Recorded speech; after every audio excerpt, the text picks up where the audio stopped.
there, and game number 5 is necessary. The winner of this Let's game go. goes on to the round of 8. All right, so we see Magic versus Deception. So he decided to give up on his war. He was very in on sticking with his guns on the nature deck when it kept losing. One loss by the war deck, and he's like, nah, not doing that one anymore. But I'm guessing this is probably control magic versus control deception. And as you mentioned, we've had some really good games this tournament in this matchup. Yeah, I like watching this every time. So we have the crystal tech. Now, there's a debate there on whether or not you toss out the pip there. Because it's your only pip. Um, and we're really not speeding up into things. I guess you can play Stormstress, and that's fine. I mean, this isn't terrible. The thing is a lot of times it's gonna get blade barred, and then next turn it's probably getting bound by her willed. So I would actually, with that in mind, probably attack into the blade bar token there, knowing that it's very likely to get peeled. Yeah, not worth that 1 damage. Just clear and take some health off that for yourself. So now we're gonna be seeing, does M7SN have bound by her will? Yeah, he has a diamond one. Gonna go ahead with the flex there. He says, I don't only have one. I've got one in diamond.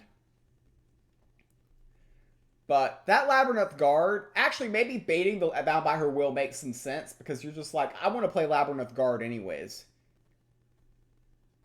And that might be his mentality. And then we're just going to sit here and stare at each other for a bit. That's typically how these control matchups go. He might be worried about him stealing Labyrinth Guard, but it's difficult because he does have at least one strength reduction card in hand, the second half of the Blade Borrower, and he also needs a little bit more along with it as well.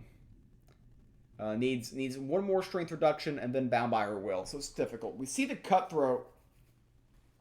So he cutthroats the turn before 7. And it'll be interesting. If he takes the city planner, I can almost guarantee you he has the second cutthroat now. But since he takes the Helion, he might not have the second cutthroat, but he's very likely to have a hunting trap. If hypothetically, if M7SN's holding hunting trap right now, that city planner isn't very scary.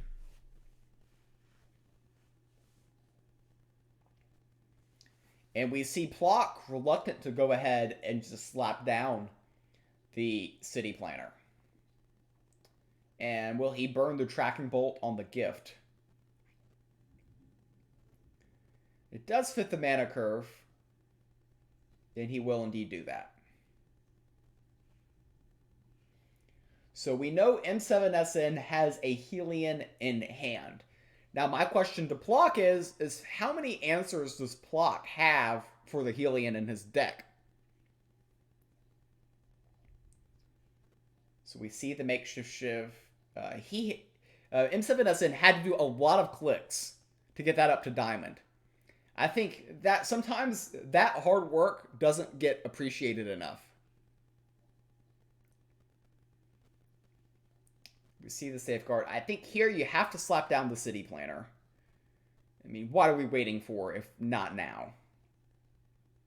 I get that there's a high probability that M7SN has Hunting Trap, but you're not fooling anybody here. M7SN knows about the city planner in their hand, so if they have Hunting Trap, they've got a special place in their hand reserved for that situation. And if they They've don't, already, then you're giving them more time to find it. So Yeah, exactly. And I mean, if they don't have an answer for the city planner, it pushes 7. And if you wait any longer, city planner is less effective when they play their Helion. So we see it. It does draw the stone skin, which is high valuable resource. And pip into Rapture, which is, again, a diamond Rapture. M7SN really loves to do those clicks. That's what we've seen from him. Yeah, I get that City Planner goes into Rapture Dance a lot of times, but you gotta keep in mind that all he had was a 1-3 lay horde on board. That was the extra bit that he lost. So, yeah. M7SN probably hires someone to do his clicks. That's what the smart people would do for sure.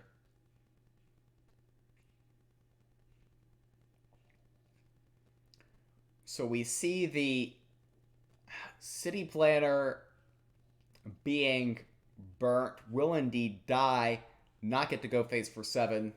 It does not. It does not pass go. It does not collect $200. It's a sad day for the City Planner. I actually really like the Shiv in this matchup too. Sometimes it's huge popping that protected after you drop something big and they just safeguard because a lot of times Deception just has, a Guild Enforcer, a late game, that healing elite later, and you safeguard and you spend that Big Ten swing just popping that protected. Shiv's really nice. Yeah, that feels bad. It's interesting running Counterfeit and Shiv in his deck. Those two don't really work very well with each other. And oh boy, this feels like a Bound by Her Will is about to be coming here. Oh, Cutthroat. Mm. Okay, I saw the double stat reduction and thought that it might have been coming. Here he's gonna take one of the flames, which isn't a bad steal. He knows about the Ratify. He elected not to protect his Helion. But the double flame, and you know that Plock probably has more burn. So you wanted to gain a little bit of protection from getting burnt out. Very shiny deck here. Those diamond cutthroats.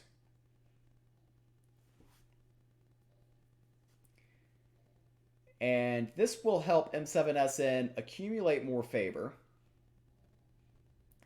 Obviously, he does not have Bound by Her Will yet. And to be fair, Plock has nothing productive to do here. I think you play Shape Blast just to prevent Plock from continuously gaining favor from those 1-1s. But I also don't feel like you feel good about doing that either.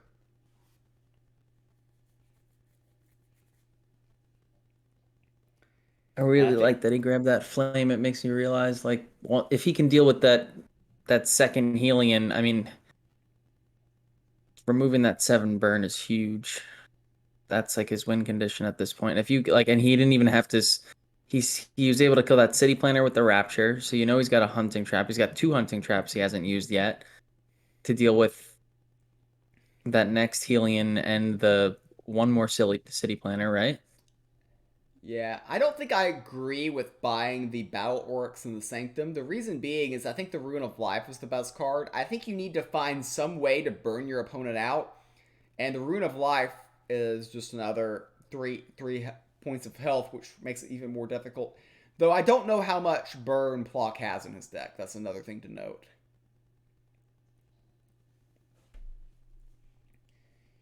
But yeah, that Battle Oryx not particularly looking amazing here. You don't want to play Ratify on the Wither Fingers because you know M7SN took your Helion already.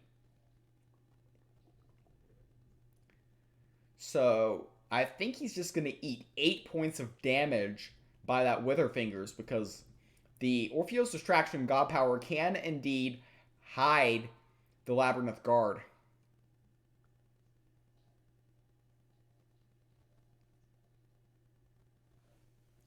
3 extra favor for 1 Shape Blast feels bad. Well, you would have gotten 6 favor by playing Shape Blast, but yeah. Here, the Wither Finger is going to the face for 8 points of damage. Now he plays the City Planner. We will see the Inferno, but the Inferno is not enough to kill the City Planner because he has nothing else in his hand. That's a bit unfortunate for Plock here.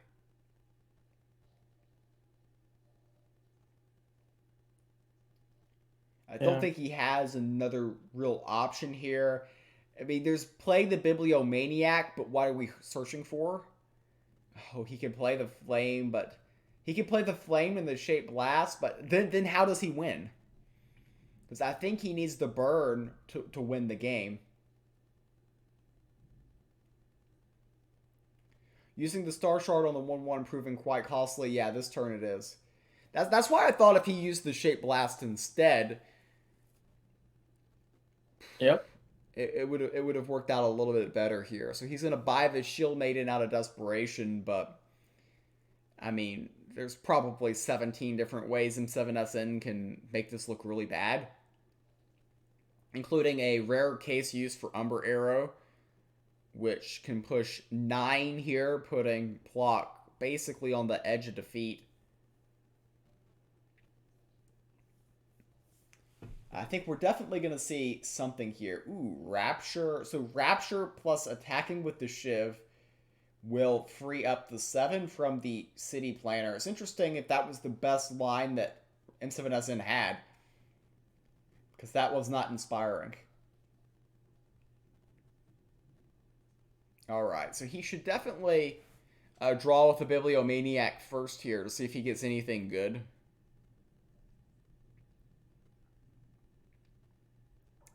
And the Blizzard Bolt is better than anything he's had in hand so far, but yeah, go ahead and draw again.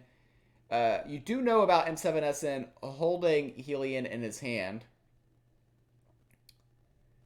The question is, do you play the Unexpected Gift because you are lower in health? And he says, no, we're not going to play it. And I guess that makes sense because you're trying to find enough burn to end M7SN, and giving both sides 3 health Yeah. doesn't help with that.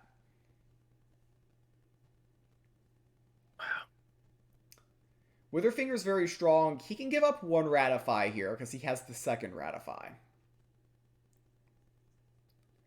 And I think in this situation, when you're trying to push every single point of damage, I think you go to the face there because you know next turn you're probably playing Unbound there. You don't need to actually ping the rat there. Yeah, I'm in like, almost like Slayer war mode at this point, knowing that might be my only out. Is I'm just trying to ping face, squeeze in the ping to the face every turn if I can. Now you had 2, right? So you already had him at 15 if you. Yeah, and then I mean the flame is 7, that would put him at 8. The Unbound Flames would put him at 4, and then you're only like 1 Lay Horde or 1 Unbound. Okay, well the Rune of Life changes the math there a little bit, but this is all that much harder here. But he's going to be able to get the Unbound Flames to the face here and feel like he accomplished some sort of value. I wonder if like if there's ever a case for the wind up roller there. I don't. The thing that's tricky here for Plock is I don't know how much burn left he has in his deck. Yeah, 1 Flame of the Second Shattering was stolen. It's one thing to keep in mind here. That's just a hard pass from M7. Yeah, he just floated 9 casually. Casual float 9. Casual 9.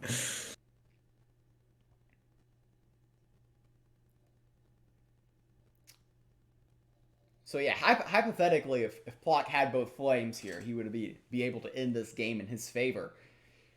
The question here is, does M7SN have really a way to get that ward off the god?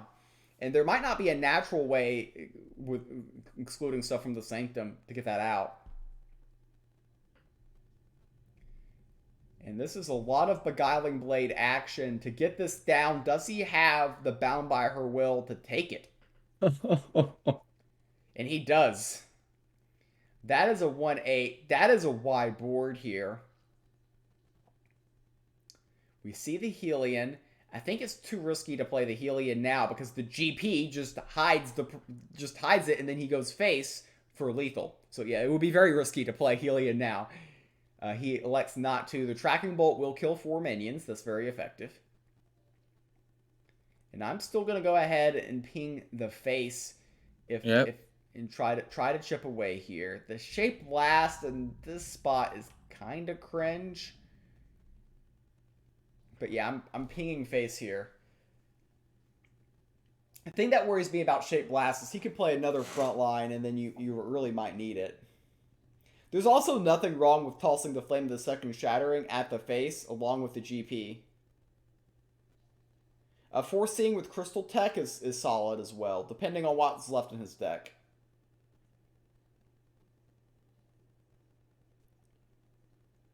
But he needs to do something. The rope is coming up here. So that's the this is I don't like that. I don't like that at all. Oh no. This does not feel very good.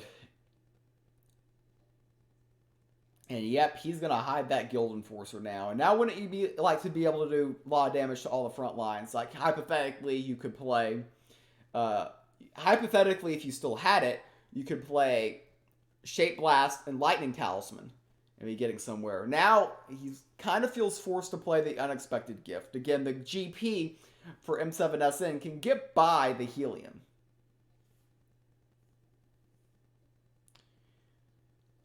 Grapefruit Crush calling it in the chat with Anti-Magic Expert. That is a gutsy call. I haven't seen that card yet. That would end the game, though. Yeah, it's interesting. I've seen a lot of Control Deception, yet to see that card. I also think that it would have been slapped down immediately if M7SN had it. But indeed, he plays the Stone Skin, and he is going to go ahead. He wants to keep hiding that Gildy too. Yeah, he hides. He did that to chip the Protected off. Now, granted, he will have another turn of attacks here. Now we see the Leyhorde Hatchling drawn.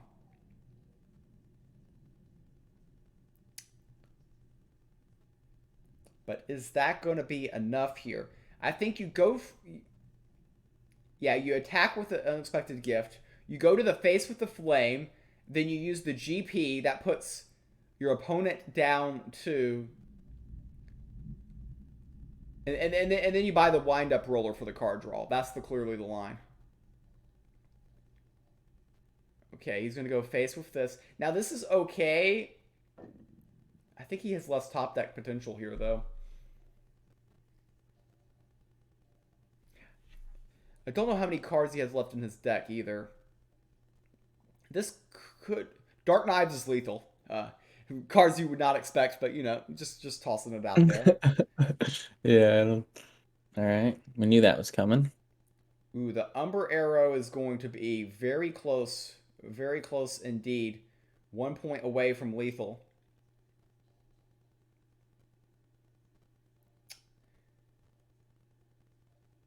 And yeah, the fact that Plot was kind of holding back that Flame of the Second Shatterings and not going to the face when he had the opportunity limits his outs here. I mean, hypothetically, if he had, like, hypothetically, well, that buys him time. That was an insane top deck. Now, if he just uses the GP, he can buy the wind-up roller here. Right? Well, no, he's got to be careful with the wind-up roller, because if he gets anything that takes the Protected off of his god, he loses. Because we know M7SN has Flame of the Second Shattering. Just ping face. Just ping face. Now, he's threatening lethal next turn. He's threatening lethal next turn with Flame of the Second Shattering and GP, but he top decks the Unexpected Gift. The Unexpected Gift saves him. The card that I have been insulting the entire tournament has saved M7SM at the very last moment. Now you have to buy the wind-up roller in the Sanctum. And that's game. There's no way to survive here. The Unexpected Gift is the difference. And congratulations to M7SN. He heard me talking trash about Unexpected Gift the entire tournament. And that it saves him and gets him to the round of